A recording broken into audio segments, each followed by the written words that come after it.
दास ने उदाहरण दिया कि जैसे कुएं में बाल्टी हाथ छूट गई, वो रस्सा छूट गया और रस्सा घिसरता हुआ जा रहा है। वो 100 फुट में घिसरते घिसरते भी टाइम लग गया करता उसने पूरा कुएं में जाने में। हाथ से छूट गया तो कुएं में गिर जाता, फिर वो ना बाल्टी मिल रहा ना पानी, वो गया हाथ से छूट गया। तो दास ने वो बताया कि जैसे कुएं में बाल्टी पड़ती हो और वो रस्सा घिसरता हुआ जा रहा है और भाग दौड़ के और उसको पकड़ने की चेष्टा करे और 1 फुट का भी शेष रह रहा वो पड़ते पड़ते कुएं में जाते जाते और वो मिल गया, वह पूछड़ी भी ठागी तो अभी कुछ भी ना गया, बाल्टी भी वापस और पानी भी मिला। तो ईब तेरी पूछड़ी सी रह रही है इस जीवन की, सारी जा चुकी है कुएं में। अब यह पकड़ी जा तक दोनों हाथों पकड़ ले और कर भक्ति। तेरे को जब सच्ची लगन से लगेगा ना बात बनेगी, ऐसी बात नहीं होती। और नहीं तो मनुष्य जीवन में लगेगा और अभी भक्ति युग आ गया, अगले जन्म में तेरा मोक्ष हो जाएगा। अगला जीवन मनुष्य का गारंटी ढाप को अगर सच्चे जल तक करेगा। इस उदाहरण से बूढ़े का जैसे क्या करें, दीवा में तेल डाल दिया, दीपक में तेल डल गया, बड़ा खुश हुआ। ने बोला मन तो इब्बा नाम दे दे। मैंने कहा हुक्का नहीं पीवागा कि फोड़ दूंगा जैसे होके ने। मन तो इतना पी रखा है भगवान, कति झुंझला बना दिया करता इसका, और कद्दे नहीं पीऊँ जिंदगी भर। तो पुण्यात्मा उस भक्त ने उपदेश लिया और पहले हम क्रोथा जो आश्रम था वहाँ आया करता और 75-78 साल की आयु तक रहा और आराम से शरीर छोड़ कर चला गया। खूब भक्ति करी, तीनों नाम प्राप्त कर लिए उस प्राणी ने, जो कति सच्ची श्रद्धा दिखा के। कहते जीवन तो थोड़ा ही बला जा सत सुमरण हो और लाख वर्ष का जीवना लेख दरे ना को।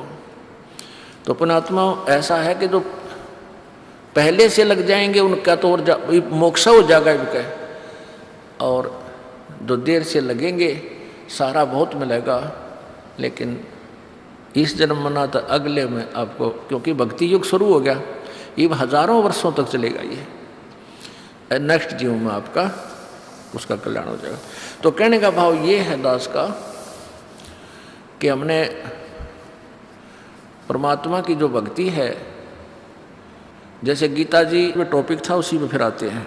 600 वर्ष पहले परमात्मा ने आकर अपना सच्चिदानंद घन की वाणी में ये ज्ञान बताया था कि अक्षर पुरुष एक पेड़ है, निरंजन वा की डार और तीनों देवा शाखा है, ये पात रूप संसार।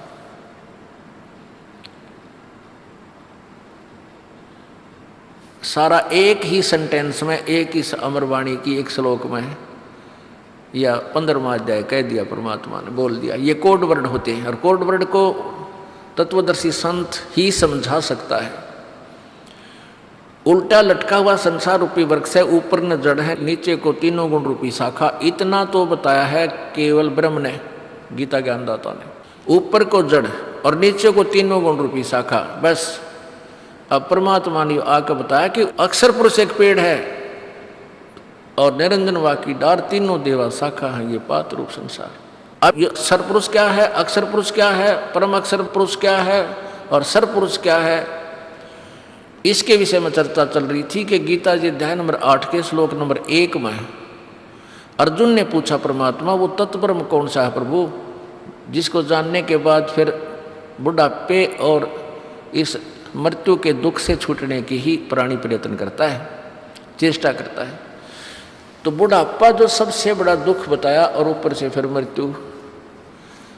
तो जब आपको ये पता चलेगा कि कितना कष्ट है इस प्राणी को, फिर आप इस बुढ़ापे और मृत्यु को पुनः प्राप्त करना नहीं चाहोगे। अभी तो आपने एक रूटीन मान रखा है कि वह मरना जीना तो लाग रहा है, और सभी कहे भाई जन्म हुआ वो मरे भी गा, मर गया उसका जन्म भी होगा, क्योंकि यहाँ तक का यही विधान है ब्रह्म तक का। शंकर भगवान ने अपनी माता दुर्गा से कहा था कि हे माँ, मैं आपसे कुछ नहीं मांगता और ना मैं कोई प्रयत्न करता मेरे अपने पिता को पाने की, मुझे तो आप एक वरदान दे दो, मुझे अमर कर दो, मैं कद्दे नहीं मरूं। तब दुर्गा ने कहा बेटा ये नहीं हो सकता, जो जन्म गया उसकी मृत्यु होगी, जो मृत्यु होगी पुनर्जन्म जरूर होगा, ये विधान है, इसको मैं परिवर्तन नहीं कर सकती इसमें। तो पुण्यात्माओं, यहाँ जन्म और मृत्यु सभी का है और सभी तकरीबन ऋषियों ने यही उदाहरण देकर फाइनल कर दिया कि जन्म मृत्यु तो सदा ही बनी रहेगी। लेकिन अपने सदग्रंथ ये भी बताते हैं, गीता जी अध्याय नंबर 15 के श्लोक नंबर 1 से 4 में बताया कि श्रेष्ठ तत्वदर्शी संत की प्राप्ति के उपरांत उसके पश्चात उस परम पद परमेश्वर की खोज करनी चाहिए, जहाँ जाने के बाद प्राणी फिर लौटकर संसार में नहीं आते, उनका फिर कभी जन्म मृत्यु नहीं होता। उसके लिए कहा कि उसके लिए तत्वदर्शी संतों की खोज कर, और गीता जी अध्याय नंबर 18 के श्लोक नंबर 62 में कहा है कि तू सर्वभाव से उस परमेश्वर की शरण में जा, उस तत्व ब्रह्म की शरण में जा, जिसकी कृपा से परम शांति और शाश्वत स्थान सनातन परम धाम सत्यलोक को प्राप्त होगा। तो गीता जी अध्याय नंबर 8 के श्लोक नंबर 1 के प्रश्न का उत्तर गीता जी अध्याय नंबर 8 के श्लोक नंबर 3 में गीता ज्ञानदाता ने कहा कि वो परम अक्षर ब्रह्म है। अपना आत्मा देखिएगा, क्योंकि अब गीता जी को छोड़कर सबके घरां हनुमान चालीसा हो रहा है। अब शायद गीता जी भी ना पाओ, पर ये दिखानी पड़ेगी, इसलिए ये देखिएगा। अनुवादक हैं जय दयाल गोविंद का, गीता प्रेस गोरखपुर से प्रकाशित है।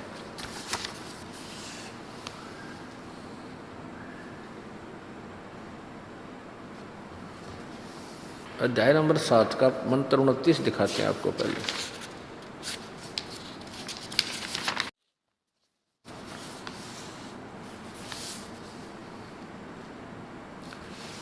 इसके नीचे संस्कृत ये 29 मंत्र है, श्लोक है।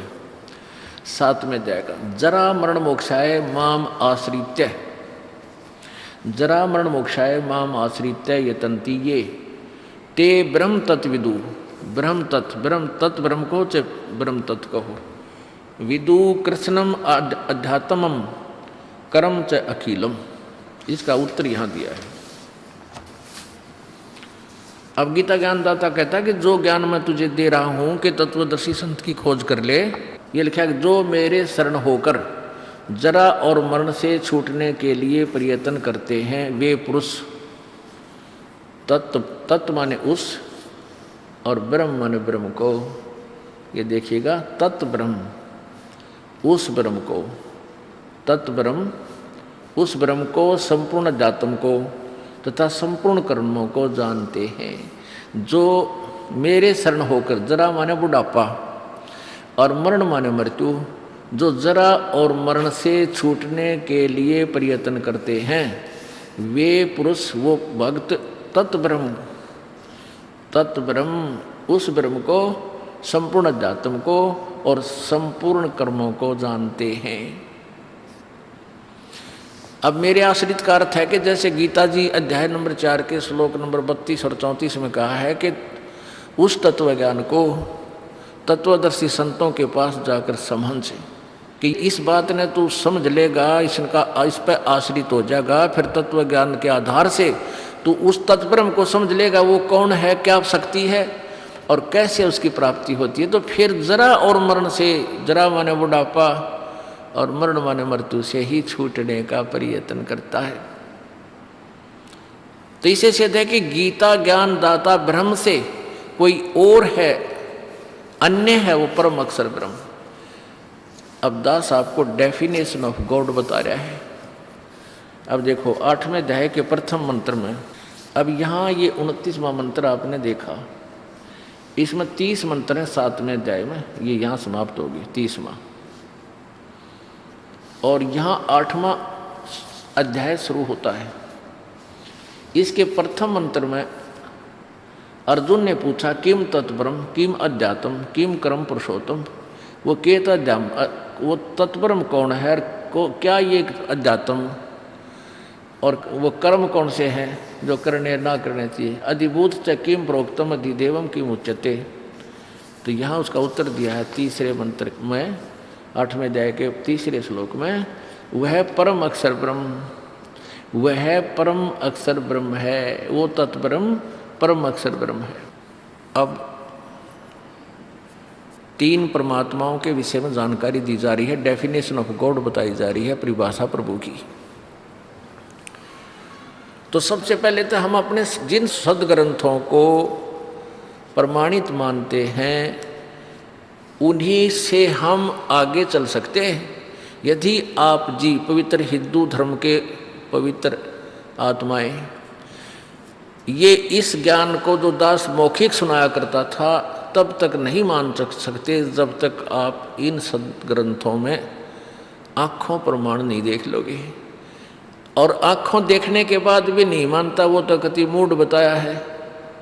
परमात्मा कहते हैं जिन चातुर प्राणियों ने, इन नकली संतों ने चतुरता दिखाकर झूठे ज्ञान पर आपको आधारित कर दिया और फिर तत्व ज्ञान आपके समक्ष है, फिर भी वो नहीं मानते कि नहीं हम तो वो पूजा करेंगे, उन्हीं देवताओं को मानेंगे। उनके विषय में परमेश्वर ने अपनी सच्चिदानंद घन की वाणी में कहा कि वो चातुर प्राणी चोर हैं, वो संत, वो चतुर आदमी थे जो झूठ बोल कर गुमराह कर गए आपको, और मूड मुग्ध हैं ठोठ जो, और संतों के नहीं काम के, फिर उनको दो गलजोट।